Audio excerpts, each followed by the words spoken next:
Welcome to StarTalk. I'm your host, Neil deGrasse Tyson, your personal astrophysicist, and I'm also the director of New York City's Hayden Planetarium at the American Museum of Natural History. And I got with me my coach, Chuck Nice. That's right. Chuck Nice Comic, tweeting. Thank you, sir. Yes, that is indeed correct. There you go. At Chuck Nice Comic. Was there a Chuck Nice already taken? Is that what happened? Yes, it was me. Or did you? I actually didn't like myself enough to cancel that. And so I just started a whole new one called, I'm starting all over again, Chuck Nice Comic. In case you didn't laugh at my tweet, just remember that it's Chuck Nice Comic. Right, exactly. That's how that works. Exactly. You're also host of a spinoff of StarTalk that we're all quite proud of. Yes. Playing with Science. Playing with Science. Yeah, because what happened was we had, of our guests, the portfolio of our guests, the ones that were professional athletes developed their own following, basically. And we figured, let's spawn that. Yes. Into its own show. I have spawned with professional athletes. Never thought I'd be able to say those words. Yes. So, and your co-host on that is Gary O'Reilly, who is a former professional footballer. Footballer for the UK. For the UK, Crystal Palace. And very cool. And today we're talking about the evolution of personal technology. Wow. Indeed. That's a very rapid evolution. Yes, it is. And featuring my interview with YouTube vlogger and all-around sensation in this niche, we have Marques Brownlee. That's featuring my interview. The kid? Yes. That kid? Yes. Who does all the unboxing and stuff? Yes. I love that kid. Yes, and he's also known online as what? MKBHD. There you go. I love that kid. There you go. Featuring my interview with him. Cool. That was fun. Just because I feel like, okay, go to bed now and say, pat your bed. I felt like being his father. Yeah. But no, he's got his own world. Yeah, man. Like created his own world. He's big stuff. Now, since I only have marginal expertise in this, generally we go out and find the real expertise, as we did today. In studio, we have science and tech writer for the New York Times and other outlets, including Wired, Clive Thompson. Clive. Good to be here, my friend. Welcome. It's great to be here. Dude. So you have a book from a few years ago. Yeah. Smarter Than You Think. Yep. How technology is changing our minds for the better. Yes, sir. Wow, that is so counterintuitive. So you are the only one in the house. Exactly. I'm the only one holding down that argument. Exactly. Everybody else thinks it's making us dumber. If you need that book, I have one for you. Yeah. Okay. All right. Well, none of us agree with whatever you could have possibly put in there. So in my interview with Marques Brownlee, he runs the YouTube channel, MKBHD. Yeah. It's a YouTube channel. 5 million subscribers, 700 million video views. And he reviews new tech and gadgets that you might think of buying. Right. Or that you already bought and then you learned you shouldn't have. So any idea what makes it so popular? Because I'm not a first adopter, so I don't have to chase the latest But see, that's unwrapping. what makes it so popular. Why? Is what you just said. I'm not a first adopter. He is the first adopter. Oh, you need in your stead. Somebody's got to be the first. The first adopter. And that's what this kid does. And also, frankly, I got to stop calling him a kid. He's a grown man. I'm just old. Yeah. Okay, go ahead. He's also, I think he's sort of an exemplar of what's happening. This new generation of sort of broadcasters are growing up not on TV but online, right. And they're really, he's really good at it. You look at it, it's just beautifully shot. He's just oozing charisma. So in modern times, one perhaps shouldn't even make the distinction between being on TV or being online. Well, yeah, in a weird way. YouTube is such a funny old phrase, right? Because tube, right. Who actually watching YouTube remembers what a tube? Cathode ray tube. None of right? them. None of them. Yeah. Mm-hmm. I barely do. I've got a couple of young kids in grade school, middle school, and for them, what they watch, where they learn things from is YouTube. Like, they now once we got a TV box that hooked up to YouTube, it's just YouTube on TV. Like, there's no actual TV being watched. Or they don't make the distinction. That's right. Absolutely true. Right. Yeah. So that's an emergent fact. I think it's beyond just not making the distinction, because I have also an 11-year-old, and he is resistant to television. Right, yeah. The fact that he has to do it on their time and their schedule. Mm-hmm. Actually, sit down in front of a thing attached to the wall. It upsets him. It's like, how dare you? And there's also sort of, I mean, I think there's kind of an authenticity that comes, or apparent authenticity, hard to say how authentic it really is, but from, seeing someone who looks maybe more like someone you might actually know doing this. Like, my kids watch all these Minecraft videos, and so it's just someone doing Minecraft, and then a little box up in the corner showing them in their crappy little room. That's what my son does. There you go. And my son does. It's how to play that game better. That's right. Yeah. Right. Yeah. So the YouTube feels more authentic and more, like there's a real person there than a very glossy TV show. And they get like 12 million views. Yeah. On how to execute some maneuver in that situation. All right. So I sat down with Marques. So he's well known on the web, of course. And I just asked him how he got started on YouTube. So let's check it out. Apparently, you've been doing this since you were 3 years old or something. Is that right? For a while, a number of years, more than a majority of my life. Most of your life. Yeah. So more than half your life. And how old are you now? So I'm 22. You're getting old. Yeah. I'll tell you. Yeah. We'll tell you how it happens later on. It's just downhill from 22. Yeah. So you're into gadgets. Yeah, into all kinds of tech. I got into cameras and I got into all the tech around me. And then this sort of merged into making videos about the tech. And on a YouTube channel that's a hugely popular place for people to go. Right, and it didn't start that way. It started as just me making videos for like myself, just to have that exist somewhere. And then slowly people started to discover it, and then it sort of grew from that.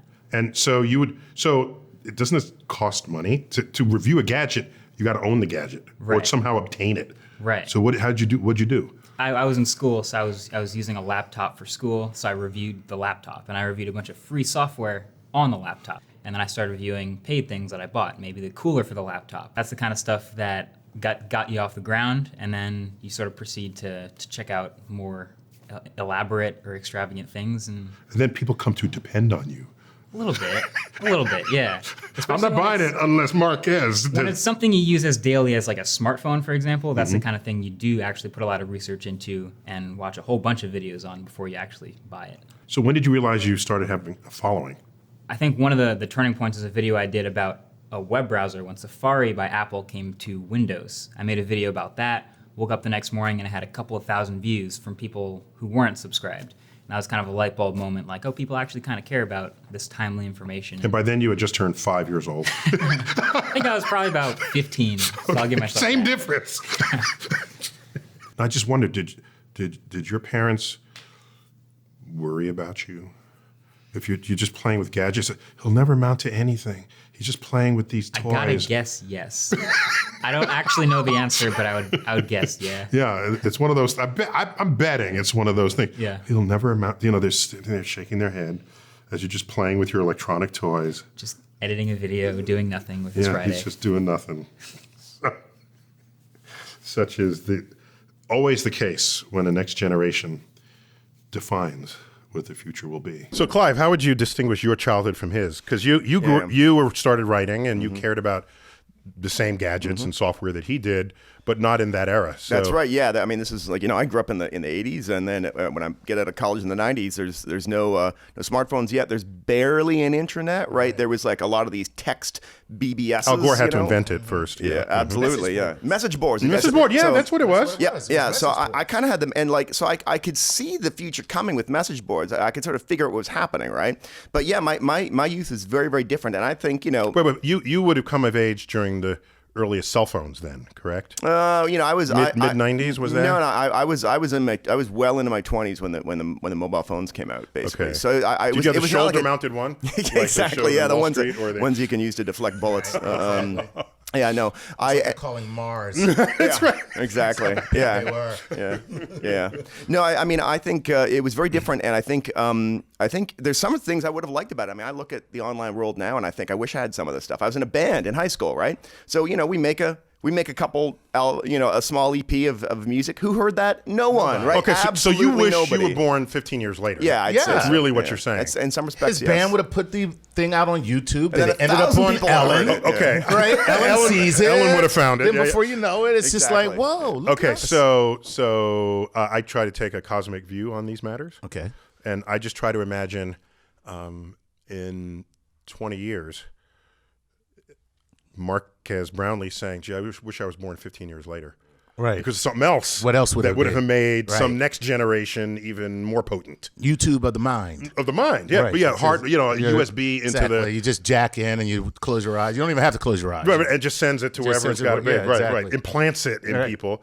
And we're looking back in these days as how archaic they were. Yeah. So I'm just curious, in terms of YouTube as a site, are there other sites now? As I understand it, Facebook is now a huge access point for videos. I would say also Snapchat, actually, or Snap as they now call it, is a really big deal. There are, like, they started this channel. It's kind of like, where people do like semi-professional videos, but there's people that have just kind of blown up on Snap. I have trouble calling it Snap, on Snapchat. So that's a very, very big video area for young people now too. YouTube is still, the gorilla in the room, but Right. there are others. So Snapchat, the thing about Snap. right? Crackle pop. That's what I know when I say Snap. But the Snap, the thing is that it seems like all of their technology, they're quite innovative. Yeah. But it seems like all their technology just gets stolen by these other sites. That's right. Yep. How are they going to stay in business? I don't know. Because Facebook, basically, Instagram essentially copied everything they did. Absolutely. And now it turns out that Instagram's blowing up because people are doing that kind of quick viral video thing on Instagram. That's a good question. I don't know. Okay. If you don't know, who give me the guy who does know. Wheel him in. So with phones coming out, the next generation of phones look pretty expensive. The next iPhone is going to be up there. How influential do you think those reviews are in people's buying decisions? Oh, I think they're awfully big. I mean, like when I talk to people and ask them how they learn about things, like I'll ask them and they're like, yeah, it's all YouTube. Like they immediately go there to try and figure out what something looks like, what it feels like, what it works like, and whether or not they should spend money on it. So YouTube has become the conduit for learning about something before you buy it. Absolutely. So I asked Marques to just sort of reflect on how technology has evolved over his short number of years reviewing it. So let's check it out. So you're 22 now. Yeah. So in your long career as reviewer, what would you say has changed most since you were 15, let's say? Or that has impressed you most for what has changed? I'll give two things. One, I talk about a lot of handheld electronics like smartphones, tablets, laptops. Displays have impressed me a lot. And the quality and resolution, the crispness, detail, the crispiness, all that stuff, a lot in the last couple of years. And also more recently, cameras. Cameras in smartphones, cameras in laptops, the front-facing cameras, but especially in smartphones have gotten a lot better. But the number one thing I'd say is the displays. And the quality of displays has enabled a whole industry to land in that medium.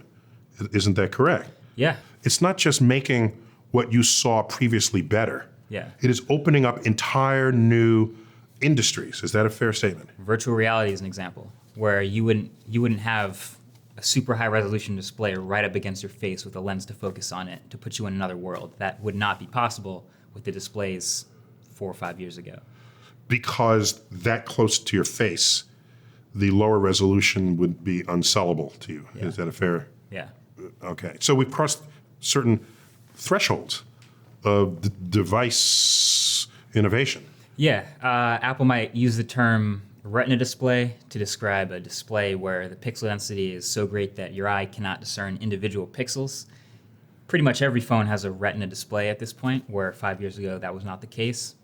And even the photos you take with the cameras getting so detailed and such high resolution that, again, the type of images you can take out of a camera on your smartphone are often better than something you get from a dedicated camera like 7-8 years ago. Yeah. So Clive, can you explain why this is happening?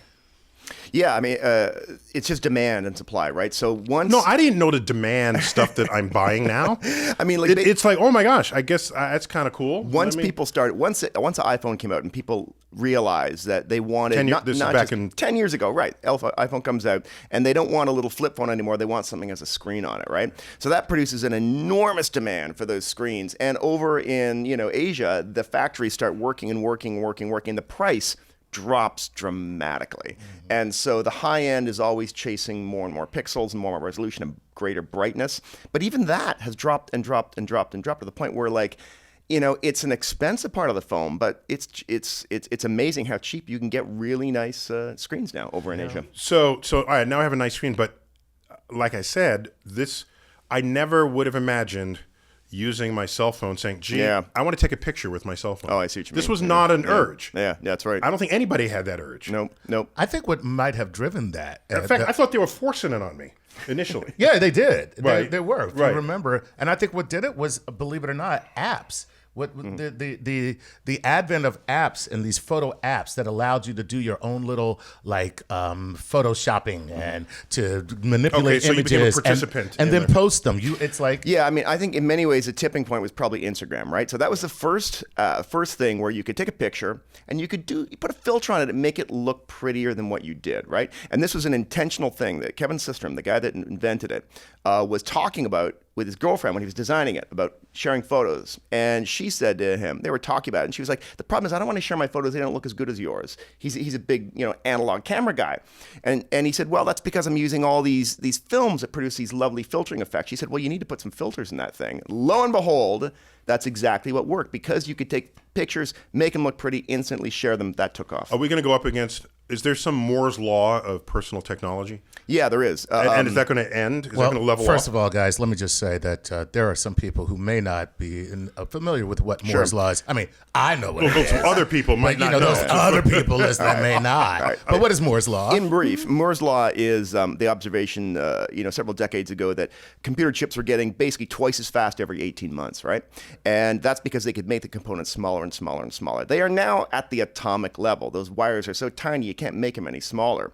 That is what's called the end of Moore's law. So, will the devices stop getting And faster? this is Gordon Moore. Gordon Moore, that's right, yeah. One of the founders of Hewlett-Packard, I think. Is that correct? Yeah. Oh boy, you're putting me on the spot here. Was it either that, Mr. or Tech Journalist? or Fairchild Semiconductor? I'm okay. blanking here. Anyway, But you know the issue. When the wires are so small and they reach Yeah. atomic distances, Right. then quantum effects between wires start taking that's over. right. Sweet. And it is sweet. That It is so awesome. sweet. So the actually wire it's pretty cannot bad, yeah. no That's longer pretty damn know cool. that it's independent of the wire sitting next to it. Absolutely. Because the wave function talks to them both. Dude, that's amazing. I love it. So they're essentially having to figure out how to make things faster without making them smaller. Okay, so fine. So even if you do level off at Moore's law, fine, but presumably design can change. Are there any other limits? Price, cultural, Yeah, sure. design. At the moment, actually, weirdly, one of the big limits is how fast can you get data to that device from like a cell phone tower, right? Yes. Like that's almost a bigger limit now than the speed of the phone. It's like cable TV. That's right, You know yeah. what I mean? Like they talk about how great your cable is, and we have this fiber optic and whatever. And it's like, yeah, I still got copper running into my house. Who gives a damn? Precisely. Like I actually fell for that crap, and I was just like, this is the exact same cable I had before. Right. So can we think of these smartphones as augmenting our human physiology? Absolutely, sure. I mean, every technology we've had has, to a certain extent, as Marshall McLuhan put it, been an extension of man, right? So TV extended our vision, the phone extended our ability to speak and talk. These things are the strongest extensions of humanity that we've ever had. And I would say that you could think of them as almost like a sense apparatus. They're like a form of ESP by which we tap into what people... Not ESPN. That's a not different ESPN, thing. exactly. Da-da-da. Okay. But a form of ESP. Yeah, you could think of them as a form of ESP by which we sense what other people are thinking and talking about and doing like all the time, for good and for ill, right? Because on the one hand, wow, you learn a lot of great things. On the other hand, it's almost like having telepathy and being unable to shut other people's voices off in your head. In fact, when I tweet and I look at the responses to that, I usually tweet something educational. Right. That's my intent.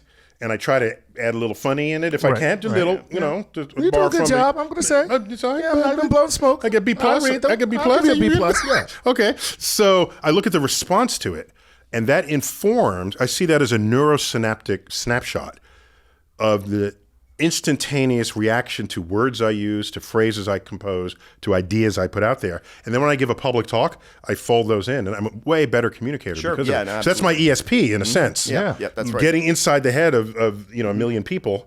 I just figured out I'm doing Twitter all wrong. Coming up, more of my interview with Marques.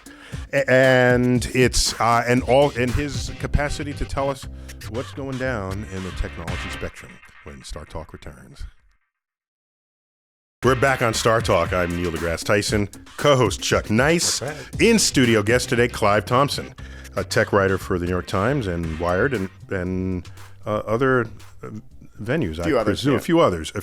We feature my interview with Marques Brownlee.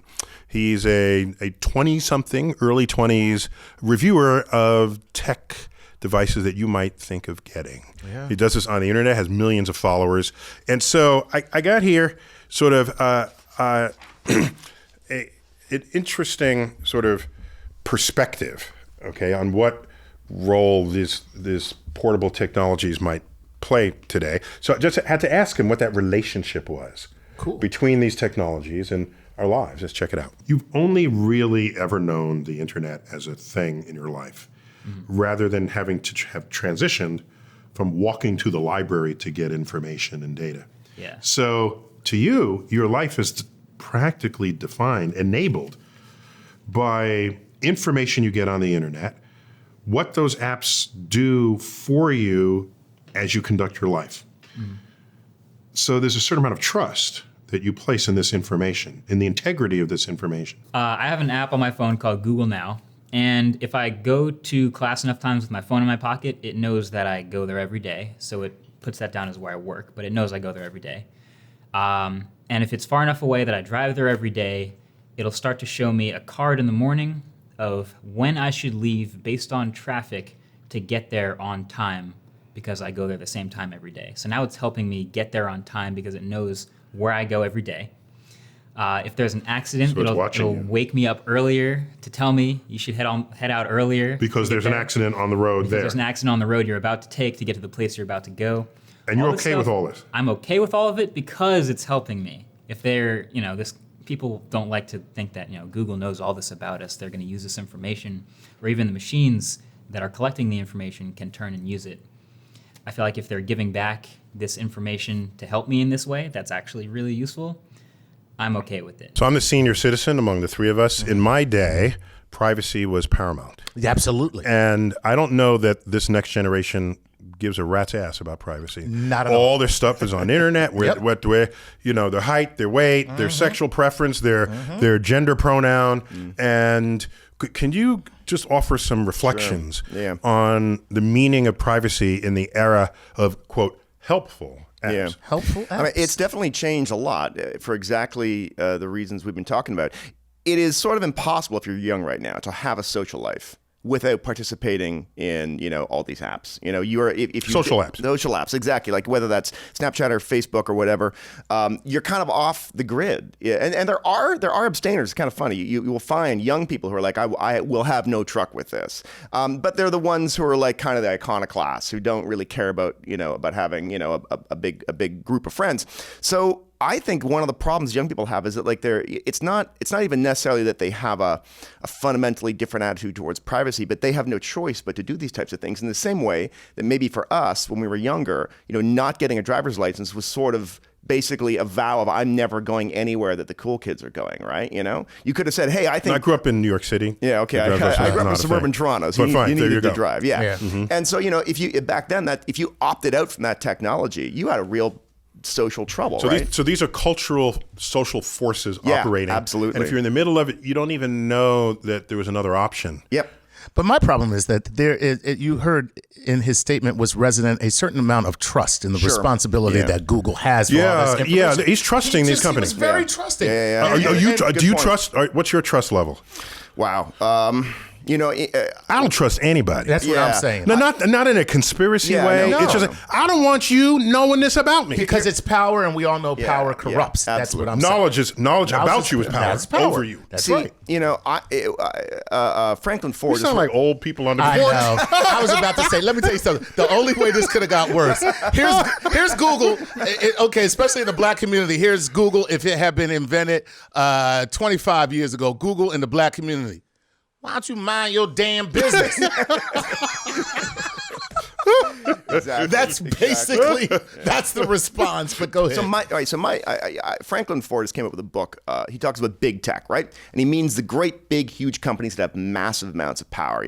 Facebook, Apple, Microsoft, and Google. And he makes a distinction between that and like kind of smaller tech, which are companies that you might actually know and trust. And I think that's a good distinction because, what you guys are worried about. all those big ones used to be little. Don't tell me that. No. Yeah, no, I They're just big now. I agree. But the problem we have. The problem but there's small tech you can completely trust. Like, open source stuff like the Tor project, right? Right. Their whole point is to try and make it easier for you to have privacy online. And it's open source and it's like a, run for nonprofit, civic-minded hackers.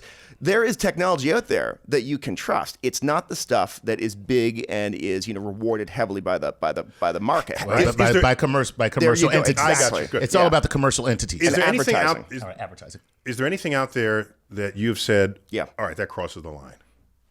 Oh, yeah, sure. Yep, well, give me an example. I'll give you an example. So there was, I came home from a summer vacation and I opened up my Android phone and Google said, hey, we just put together a slideshow of photos and like points on a map of all that I'd done the last 2 weeks, just because we thought you might like it. Exactly. And it was so creepy. It was right? creepy. It was super creepy. And I always turn my locations off. Right. Okay. But sometimes you forget. Yeah, And Wait. I got that same doggone Exactly. slideshow, Yeah. and it freaked me out. It doesn't matter. I'll tell you why. Why? I'll tell you why. Oh, no. As I understand it. Yep. Okay. Can't Google now, if you put your picture up in the cloud, it can do an image recognition of your surroundings, compare it And with still all their tell you where you satellite were. video, and That's say, right. "Oh, was this in the Plaza de Piazza of the and shall we ID it that way?" Absolutely. In fact, actually, if you ask me... He said that like of course. If you ask me for the technology right now that most unsettles me, it's the galloping rollout of face recognition technology into everything. Into everything. And so I'm like, I don't want my microwave, recognizing my face. I don't want omnipresent face recognition all over the place. But it's getting so easy to do. Right. That just the other day, Google helpfully said, hey guys, we just made TensorFlow, our AI framework, so it can run on like basically a Raspberry Pi. Oh, that's crazy. That's you go. insane. There you go. By the way. Yeah. And let me tell you something else here's what really scares me about the facial recognition. Yeah. Aside from the fact that I don't, like you said, I don't want my microwave recognizing my face, is the fact that once somebody learns how to hack that and make my face face off, okay? Yeah. Now they can just walk around and be me. However, as I understand it, Go ahead. it's not just, it's better than what you would think, it's better than how you would do, thinking that you're looking at yourself. Because it's actually measuring ratios of dimensions of your face that are extremely hard to duplicate. Oh no, I'm not talking about I'm talking about going beyond the actual facial recognition, where that I go in and tell the software that. So I'm Neil deGrasse Tyson. You hack it. I hack it and say it. So now everywhere Neil deGrasse Tyson, everywhere I go, You're Neil deGrasse. I'm Neil deGrasse Tyson. You've hacked it to think I've that hacked way. into. You know what I'm saying? Yes, That's what's scary. Well, so that will happen. This And that's going to happen, This brings us to, because you can't out-program it, you can just hack it in the back end. Always go around So it. this brings me to the concept of internet identity. Okay, who are you on the internet and how, and privacy breaches, this sort of thing. And so, so I had to ask him, Marques Brownlee, just is the internet not only helping us but now defining us, defining our identities, and what can it do? Let's check out the interview. So is your life being defined by all the ways the internet inserts its way into your routine? Because in my generation, it's still this. It's a luxury, it's a convenience, it's a tool. Yeah. It is not me. Right. So, Has it become you? so I would say yes. The internet is part of our life and always has been in a way that other generations exist alongside the internet and may go over and use it once in a while. I feel like everything we do now, whether it's communication or sharing anything with anyone, whether it's someone I know or just posting something for the world, all of it goes through the internet. The convenience stuff, like I said, where a normal going to work routine would have no internet involved in it in 1990. Today, it's relying upon Google Maps and my alarm clock on my phone and everything telling me when to wake up and when to leave and how to get there. So in that way, I do think we are completely tuned into the internet in a way that's not the same as any other generation. Yeah. But can I say it's not that so much you're tuned into the internet. The internet's tuned into you. That also is true. Do you have an identity outside of how you are represented on the internet? I think we you've got a Facebook page. This is Yeah. what I am. This is how I want the world to see. It's almost like a pair of identities where you have your social life, but you have your social media life as well. And sometimes they're different. You'd be surprised how different they are with a single person having an online life versus an offline life, which is kind of weird. How close are the two for you? For me, I'm the same person. We'll be the which is judges. easy. We'll be the judge of that. I mean, you can look it up. I'm out there. It's all the same. Yeah, so I wonder if one of my favorite comics from was the 1990s New Yorker. There's a dog at the computer. You know the one I'm talking about. And when he says to the dog next to him, good thing about the internet, no one knows you're a dog. That's pretty awesome. Yeah. So what does it mean, and how real is it for people to just have a dual identity, the internet identity and then their actual selves? I'll bite that off first. I mean, we've always had multiple identities. In fact, in the early 20th century, in the late 19th century, you had a migration of people from small towns to cities. And one of the things I loved about it was in the small town, everyone knew your business, and it was sort of impossible to reinvent yourself or to discover other sides of yourself, because everyone's like, no, that's not who you really are. I know who you are, Clive Thompson, right? You go to the big city, and suddenly it was like, lo and behold, wow, I could be someone different, I want. or I could be a couple of different people. I'm one person at work, and then I go off and I do my thing with my crowd. Just a quick thing. There are people who say, the city is so crowded. I want to go out into a rural suburban area where no one will know me. Yeah. No, it's the opposite. No, yeah, no. They will figure you out in 15 minutes. Yes. Whereas in a city, right. no one gives a Nobody cares. Right. There's too many people to care. To know you. Yeah. Right. So I think having multiple identities is actually healthy and a good thing, frankly. You just said, repeat that. I think having multiple identities, as long as they're not, sociopathic, and you have like a different postal box where you sort of, order. Yeah. Check. For a moment, I thought I was getting approval. So anyway, that's healthy, and there's an extent to which I think you see people trying to do that online and kind of failing, because large corporations don't want you to have that. They want to know everything about you. They want to assemble it all in one place so they can target ads at you. Like in this is Mark Zuckerberg's original statement of Facebook. Having different selves is a sign of inauthenticity. And of course he's going to say that because he wants to have everything about you so he can target ads at you. Right. You know? And but where he's I was about to say failing miserably, but then I thought, Probably this is succeeding. who I am, and I'm saying that he's failing, so that doesn't make sense. But I think what he's not taking into account is the fact that when you do have your different selves, they can also be authentic. Sure, absolutely. You can have different interesting. selves Different that are authentic selves. authentic selves. No, that's my point. See, like, I play in bands, and I'm a journalist. Often those two crowds have no idea about the other part of me, right? Like when I go and hang with musicians, some of them don't read the stuff I do. They're just, that's Clive, the guitar player, right? Exactly. Right. So ultimately, are there legal ramifications to access to your private information? Well, I mean, that's a good question. I'm not a lawyer. And by the way, who reads the Yeah. Yeah. The disclaimer, the legal disclaimer that when you, and I always thought that when you click yes, I agree, that some type of really weird thing should happen. Like you hear a knock on the door and somebody's like, yeah, we're here for your wife. And you're like, what? Yeah, man, when you clicked I agree. Oh, no, it's crazy stuff. I mean, I'm not a lawyer, so I'm not going to give you a good legal answer. But it's definitely true that I think one of the big issues right now is like, what protections, legal protections do we have for the way our data is used? Right now, over in Europe, they actually have a much different view. Germany, particularly, because they have the Stasi, right? So they have a lot of laws, and Google runs against these and hates them and lobbies against them. I think we probably need much better protections in this country. Can and should an employer hold your social media life against you? I don't think they should. No. I really don't think they should most of the time, particularly at the hiring level, right? Yeah, that's what I'm talking about. Yeah, the sure. hiring At the level of hiring, okay. And then they say, what have they posted and what drunken pictures? Yeah. I don't think that they should be doing that stuff, because that's tantamount to, in the pre-internet era, say, hey, can we come home and just rummage around your house? Right. And that was considered unreasonable back then. It should be similarly considered unreasonable now. That's why I'm a comedian today, because all my stuff on social media, I can't get a job. So you just tell jokes about it. Exactly. We got to take a break, but coming up, more on the future of technology when StarTalk returns. We're back on StarTalk, and I've got my expert guest, Wired Magazine and New York Times columnist Clive Thompson. Hey there. We're talking about the future of technology. Chuck Nice. That's right, sir. So we're not experts at this, but we have strong opinions on it. Yes. And he's got expertise, so we're good. And we're featuring my interview with Marques Brownlee. He's the 21, 22, 20-something-year-old who's been reviewing technology for everybody on the internet, and YouTube in particular, with millions of clips.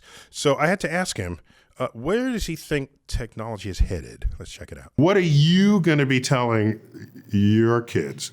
And you say, back in my day when I was 22, look what we had to do. Oh my gosh. Can I have sympathy, please? Honestly, I'm thinking cars. I'm hoping cars. How we drive cars today, and No, those would be a really big gadget. Does that count as something you would review? I count that. I'm into car tech. I've done a couple of videos about cars, and that's the thing I'm So more not just interested in. handheld. You're anything electronic, IT, digital gadget. I say anything with an on button is game. Technically, not every car has an on button, but if you look at some of the more high-end cars today, they've got electric systems galore, plenty of high tech. I feel like a lot of the stuff we have now that's inside of a car that you have to control, like the steering wheel, even if you're in a self-driving car, they still want you at the controls in case something might go wrong, because it's a computer and it's a system. That's that funny, could go because wrong. the fact that you say that implies that something would go wrong with the machine that the human can correct, rather than something going wrong with the human that the machine needs to correct. Yeah. Because last I checked, all those accidents on the street are humans messing up. For sure. But even the system's getting to the point where everyone has a car that is capable of driving itself. No one even needs that space of a steering wheel in the car. You just kind of sit down. It's maybe a bench facing another bench, and you just kind of ride along to your destination. I feel like that's way down the road, where we're at the point where a car is sort of fusing into the next generation of vehicle at this point. So if cars do all the driving on the road, then in principle, you can up the speed limit. Yeah. Oh, absolutely. Right? Yeah. Because you're not at risk of reaction time. Exactly. Because electrons react much faster than the human the human brain, even though there are electrons in there somewhere. But wired for reacting to traffic patterns, a car can way outperform a human mind. So I'm imagining you go 150, 200 miles an hour driving down the road. No problem. And they'll just weave seamlessly within each other in a way that would be scary if a human was trying to do it, but it'll just be totally normal. That's right, because if all the cars are going 200, any high speed, then it's a moving coordinate system, so that a car can move in and out of that. That's the other thing. All the cars are sort of talking to each other as points in the matrix. I forgot about and they can all sort of avoid each other, because they already know if car all the way on the right lane with a bunch of stuff in between it knows it wants to go to the left, and car all the way on the left knows it wants to go to the right, and they can tell the cars around it, I'm trying to go to the right, I'm trying to go to the left. Human couldn't do that with another car on the other side of the road. No, you can honk. But I mean, you can try, but those machines can work with each other much more efficiently. I never considered that. Yeah. So it's a ballet on the freeway. It's a symphony. Symphony. It's beautiful. That's beautiful. Yeah. That's really beautiful. Why do we get software updates? Because they're bugs that are found by the many users that often the testing is just let's put it out there and see what comes back, right? So self-driving cars where lives are at risk, what is the risk of there being some kind of bug where it kills people? Or on top of that, what's the risk of hacking into a car to create the accident in the first place? I think the hacking might be a bigger risk than the bugs. I mean, regulatorily, it's going to be tricky for them to get those cars on the road, because cars are pretty tightly regulated unless they can demonstrate, pretty persuasively there's not a lot of bugs. Now, hacking is a different thing, because now you've got a human person that's trying actively to break something, right? And that's a much more volatile, risk. There's already been situations where cars are out there, and Wired hired a couple of hackers to literally take over a car while it's going on the highway, and they did it, no problem. Yes, right? they did. So I think I've driven in self-driving cars. It's I've been the in them. diabolical division. Yeah, of exactly. Wired. Yeah, no, exactly. Yeah. I've ridden in Google self-driving cars. Felt pretty comfortable. They're actually, in a weird way, they're almost sort of cautious drivers. It's like being there with your grandmother at the wheel. Yeah. Right now, could get faster, as you point out, but overall, if I were to compare it to the dangers of humans driving cars, I'm probably okay, with the self-driving cars if it's well regulated. That's the big if, right? So that's the future. I think so, yeah. I mean, I think it might take longer than we think. You're getting these rosy predictions of 5 years. Yeah, I don't see 5 years. No. But the fact is that they are on the road right now. They do work. Which I forget the trucking company. Auto. Yeah. So now Auto has gone cross country, traversed the country several times with their semi, and the only thing the human being is doing is monitoring. They have a guy that sits there and monitors. That's it. And you could also, frankly, the other reason I'm kind of in favor of it is it has potentially great environmental benefits, right? Because you get way less idling, you get way less jackrabbit starts. These are things that burn huge amounts of CO2. What's a jackrabbit start? When you're at rest and you suddenly burst off, right? Because humans want to accelerate fast. Robot cars are like, no, I'm just going to ease forward. Boy humans, testosterone. Right, Testosterone infused boy humans. There's that. Yeah. That's so true. 'Cause I didn't learn how to drive till I was 25. And that's after the boy human testosterone forces have dissipated. Oh, nicely done. Yeah. It was very, and you get lower All insurance. boys should not be able to do anything until they're 25. That's exactly Let's be honest. Right. We're three men sitting here. We know the deal. We know, right. If you're under 25 and you have a penis, you're effing crazy. That's all there is to it, okay? There's something deeply wrong with you. You need help. You should talk to somebody. Okay, I'm sorry. Every single one of them. Every one of you, okay? So what intrigues me is when you have a self-driving car and it's talking to other cars, there's signals, I just learned that the Tesla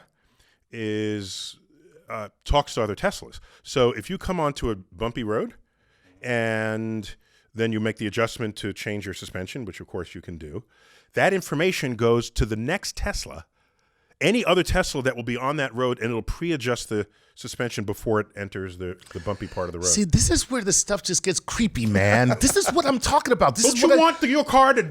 I don't want my car talking to no other cars. Okay? Do not talk to any other cars. How many times do I have to tell you? Don't talk to strangers, car. Okay? Stranger danger. I don't want that Tesla just like... Don't you want to know if there's a hazard in the road? No, what I don't want is that other Tesla saying, your owner doesn't love you. Right, exactly. Okay? And the interesting point is going to be, will there come a point when the government decides that the self-driving cars are so much safer that it's illegal for a human to drive a car? They could surely do that. However, I've thought about this. Yeah. It's not, you cannot take a horse on the interstate. Right. Even though there's a day when horses were the only things that brought you around. Good point. So now, if you like horses, you go to a stables. Right, yeah. Where you So can there's now a ride place horse. for you to... Exactly. So we'll have racetracks. We'll have racetracks. Where then, Interesting. if you're still a sports car collector, Right. and you want to control your own car, you take it to the sports. That you have a berth at the sports track, Right. At the driving track, and that's where you drive and you get your thrills, just like the horseback riders do. So the Mustang will just be just like a real Mustang. You gotta go to the stables. Yeah, you gotta go to the stables and pull your Mustang out of the garage and take it for a ride. Giddy up. Oh man. I asked Marques, is there any other future of technology that he's excited about or intrigued by? Let's check it out. When you're the ripe old age of 32, how do you want to be living life? What technology do you want to be surrounding you? When I'm 10 years from now, let's see. I hope car tech is on another level. I hope that's the most exciting part. And that's the right horizon for this to kick in, if it's going to do it. All right. I hope the handheld devices we have are no longer handheld. And that's pretty ambitious for 10 years, I think. But communication... Where are they? Well, someone would argue they're like in your arm or like on attached. You've seen wearable tech smartwatches. They kind of shrink down and end up on your wrist or on your ear or around your neck or something like that. But how about the biology technology interface? Sort of interfusion. Yeah. It's Put a little USB thing right here. Yeah, right in your the neck. And they kind of did that, and no one called it that, but they were USB ponytails in Avatar. Remember that? See, Remember they take their hair and they plug sort of it a into the download. plant. Yeah, and they would communicate with one another. That's weird. USB ponytail. That's what that was. Yeah, that's the kind of thing I see though, is like a much more portable but complete version of your digital self to just exist and be able to move around. Yeah, so Clive, is this how real is this interface of biology and technology? And I ask because do I need my iPhone neurologically attached to me when it's sitting at my fingertips to begin with? I mean, isn't that the same thing? It's awfully intimate right now, right? It's right there. It's Completely. Yeah, they talk about wearable technology. We already have wearable technology. We're all carrying phones with us, right? It's in my pocket. But there's people working on, Google's working on these, like contact lenses that have like display technology in them. They're working on that quite seriously. So any ethical frontiers here that we don't know about yet? Bioethical. I mean, the bioethical frontiers concerns are always, do you produce something that's great for intelligence, performance, and ability, but is so expensive that only rich people get it, right? I heard a rebuttal to that from Ray Kurzweil because we had him on StarTalk. Sure, yeah. All right. He said, no, that's not a problem. The haves and the have-nots. And I said, why? He said, because when it first comes out, it never works well anyway, and it's stupendously expensive, and it's not. And so yes, only a few people have it, but only when it becomes mass market does it become truly functional. That's true. No, he's right. He's right. When phones first came out, you had to be pretty rich to get a phone. First computers are pretty useless. First computers, They're useless, and the first phones are completely useless. Right. Yeah. And the ones that are mass market are the ones that are most. So that's why I don't see that as a problem. Well, I mean, I hope he's right, shall we say? Yeah. So, Clive, some great having you. Yeah, it's been great being on. It's a good conversation, guys. And we got to bring you back. We'll surely find some other excuse. Yeah, you're much better than the other writers. Call and, I appreciate it. Well, cool. Chuck, any final thoughts here? No, I just think that this is a very scary time if you're I meant somebody. happy thoughts, Chuck. Oh, I'm sorry. Technology is wonderful, and I'm so happy that we have it. Yes, and I think the human race is so much better off now that we're all have our faces stuck in some stupid phone instead of talking to one another. You know what I think we are still in our infancy. Do you know it took multiple centuries after the printing press before anyone figured out that you could make something called a newspaper? True. So you had broadsheets and things, but a routinely produced newspaper, a daily, that took like 400 years, 300 something years. So here we are at the dawn of the internet, even though it's 10, 15, 20 years old. I think we don't yet know, we're still playing with ourselves, right? And I don't think we have, I think there's a level of maturity of how to use the power of this technology that we have yet to attain. I just love that you said level of maturity after you said playing with yourself, and I'm sitting here like I can't help it. No comment. By the way, the number one thing that the internet causes people playing with themselves. Okay. So I just think there's a level of technological maturity that we have yet to achieve, and I don't know when. Is it 50 years? Is it 100 years? 150 years? I don't know, but only then can we really say that it doesn't own us, we own it. Nice. You've been watching and probably more likely listening to StarTalk, and I've been your host, Neil deGrasse Tyson, your personal astrophysicist. Chuck, thanks for being here. Always a pleasure. Clive, good to be here have also. you. And I publicly thank Marques Brownlee for agreeing to that interview. And until next time, as always, I bid you to keep looking up.